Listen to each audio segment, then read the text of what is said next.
2.5 million years ago, the African wilderness echoed with footsteps of early humans. It was the age of Homo habilis, the handy man, one of our first toolmakers. These ancestors were different from apes. They walked upright and thought ahead. They shaped rocks into tools, hunted in groups, and began to control their world. But one discovery would forever change how humans lived, loved, and bonded. That was fire, not yet mastered, but feared, studied, and slowly understood. It started with wild lightning strikes, volcanic heat, or friction sparks. Early humans observed fire's power and its warmth during cold nights. They didn't make fire yet, but they protected and used natural flames. Gathering around fire became a new ritual, a habit, then a tradition. This was the beginning of the Fireside family, a shift in human connection. Fire offered safety from predators and a reason to stay together at night. It brought light into darkness, letting bonds grow beyond daylight hours.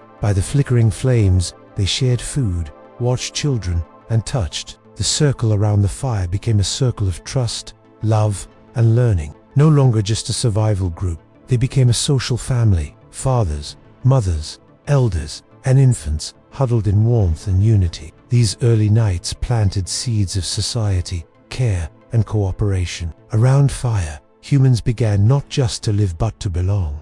And that changed everything. Fire first appeared in the wild, untouched, untamed, and terrifying. Lightning struck dry trees, creating sudden flames across the savannah. Early humans watched from afar, fascinated by light and destruction. They saw animals flee, trees collapse, and ash cover the earth. But after the fire, they found something new: cooked meat. Leftover carcasses near the flames tasted softer, richer, easier to chew. This may have been their first taste of roasted food by accident. Soon, they began to follow wildfires, collecting meat and warmth. Some brave individuals grabbed burning sticks, carrying them to shelter. They didn't create fire, but they preserved it like a sacred gift. Fire became a tool, a new kind of weapon, shield, and signal. Those who stayed near fire survived longer, slept safer, and stayed warmer. At night, fire kept lions and hyenas. At bait became a protector. Families started forming around it, guarding and feeding the flames. They may have stored embers in dried bark or fed it with grass. Children stared at flames, entranced by the dancing light. Elders shared wisdom near it, maybe even early forms of storytelling. The fire changed how nights were spent, from fear to comfort. In those early flames, the heart of family life was born. The fire wasn't just heat, it was hope. As early humans began using fire regularly, everything else evolved with it. Shelters were now built near known fire spots, inside caves or open areas. The fire became the center of the home, both physically and emotionally. It dictated where they slept, where they cooked, and where they gathered. Even simple sparks marked a sacred zone of warmth and togetherness. Children were kept close to fire, taught to respect but not fear it. Mothers nursed by its light, and fathers sharpened tools in its glow. Its warmth comforted the sick, the elderly, and the newly born. Babies fell asleep to the soft crackling of burning wood. The first lullabies may have been hummed in fire's soft flicker. It connected generations. The young learned from the old around fire. Every shared meal was now more digestible, more communal, more human. The need to keep the fire alive gave purpose and routine. Firekeepers may have emerged, roles passed from one to another. The idea of home was now no longer a place, it was where fire lived. And wherever fire burned, family followed. It allowed them to settle briefly, to plan, and to bond deeply. It turned nomads into gatherers, wanderers into kin. Around fire, humanity took its first emotional steps towards civilization. The hearth became the first heart of humanity. Before fire, eating was raw, rough, and risky. But with fire, early humans cooked meat, roots, seeds, and more. Cooking broke down tough fibers, made food safer and tastier. It gave more energy, fueling larger brains and longer lives. Families now shared hot meals, taking turns feeding children and elders. The smell of cooking drew others, forming larger food-sharing groups. Food became more than fuel, it became an act of care. Elders might offer first bites to children or teach how to roast. Fire changed eating from lonely survival to family ritual. Cooking required teamwork, gathering fuel, prepping meat, watching flames. Even children helped, fetching twigs, blowing on embers, or guarding pots. Over time, this cooperation built stronger emotional bonds. Feeding others became a sign of love, duty, and connection. These cooking rituals laid foundations for modern family dinners. Group meals gave structure to the day-morning embers. Evening stew, eating together, built trust and memory, essential to group survival. The circle around the fire was now a circle of stories and meals. With every bite, knowledge was passed down: what to eat, what to avoid. Cooking was humanity's first cultural tradition, and fire made it possible. The family that cooked together survived together. Before fire, child rearing was full of darkness, danger, and cold nights. But with fire, a safe center emerged for raising young ones. Mothers could now see their babies clearly at night, respond to cries. Fathers could guard the group while tending to glowing embers. Children stayed close to fire, warmed and watched by many eyes. This created earlier parenting others, helping raise a child. Fire gave time and space for care beyond basic survival. Parents taught children not just where food came from, but how to live. Discipline, affection, and storytelling all unfolded by firelight. Crackling flames became the background for lessons in life. Even toddlers were fascinated by fire, yet learned to respect it. They saw fire as a live something to feed, fear, and protect. Fireside parenting was filled with teaching moments and bonding. Children learned to sit still, to listen, to wait their turn. This shaped patience, memory,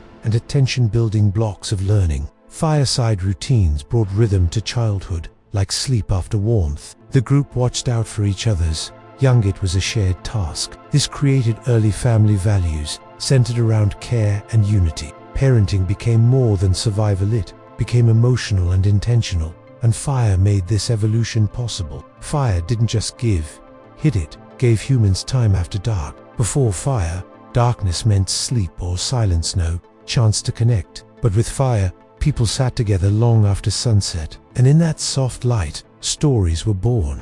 Elders shared memories, warnings, and lessons through dramatic gestures. Children listened wide-eyed, absorbing myths and meanings. Perhaps they heard tales of animals, hunts, spirits, or stars. Even simple reenactments became tools for teaching and bonding. Storytelling became a bridge between generations, between past and present. It taught values, passed knowledge, and built group identity. Firelight gave faces expression, shadows drama, voices depth. This was the first theater, the first classroom, the first library. Language slowly evolved through this nightly ritual of sharing. Words became sharper, symbols more meaningful, memory stronger. Children learned how to speak, think, imagine, and remember. They learned how to be human, not just alive, but aware. From these early tales came culture, history, and art. The fire made stories eternal, even in minds without writing. Through fire,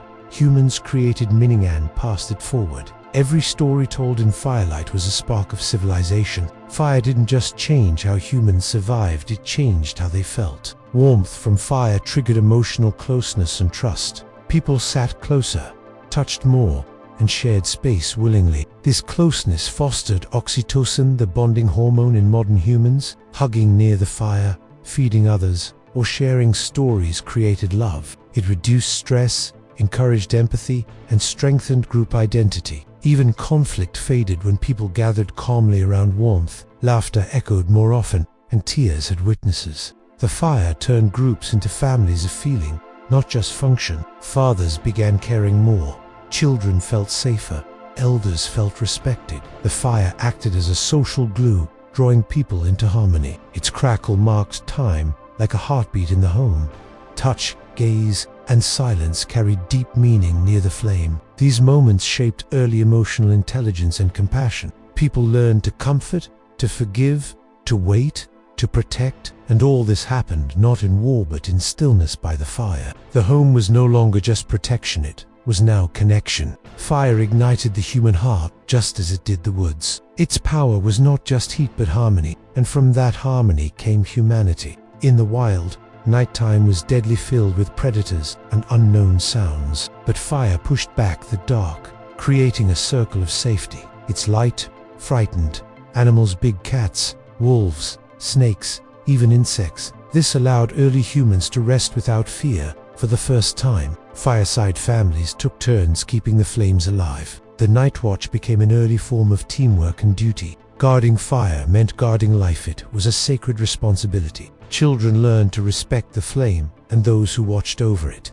It was the earliest form of social cooperation beyond hunting. Some may have stayed awake while others slept as silent agreement. This trust built deeper loyalty among group members. Elders or strong teens may have handled night watch tasks. It gave each person a role, a purpose, a contribution. No fire meant no sleep, no safety, no future. The threat of darkness bonded people tighter than even hunger, and fire gave the strength to overcome that fear. The glow of embers was like the heartbeat of the home. As long as it burned, hope remained alive. This night protection allowed long-term planning and memory to grow, and in that safety, intelligence and love thrived. To early humans, fire must have felt magical, even divine. It came from the sky, destroyed and renewed, moved and danced. Its heat could save or kill it, demanded attention and respect. Over time, fire likely took on spiritual meaning for families. They may have believed fire had a soul or was a living being.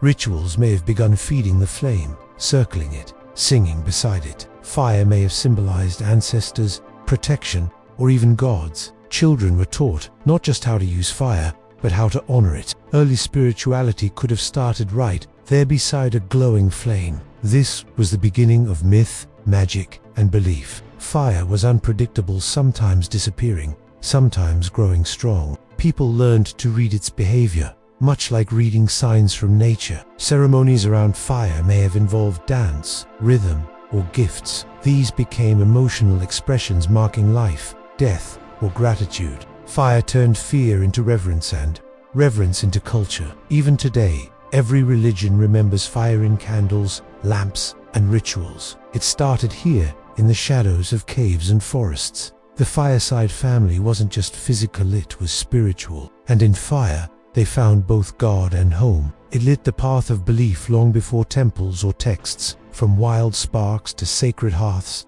fire shaped the story of humanity. It taught us to gather, to trust, to share, and to feel. Fireside families became the foundation of civilization. They turned scattered groups into bonded tribes and villages. They gave rise to culture, language, protection, and parenting. Through fire, humans found light in both body and soul. Our homes today still carry the symbol of that flame. Every fireplace, every candle, every kitchen recalls ancient roots. Even digital screens mimic the glow that once warmed the wild. We may have evolved, but that circle around fire still defines us. We gather, we cook, we tell stories just as they did. The first fireside families didn't just survive, they became human. And in doing so, they lit a fire that still burns in all of us. Every family dinner, every bedtime story, every act of warmth, all began in the flickering glow of the prehistoric flame. The legacy of fire is not just history, it's identity. It reminds us that in the dark, we came together, and together, we became more than animals. We became a people. Thanks to fire, and to the first families who guarded it. They didn't just light a flame, they lit the future.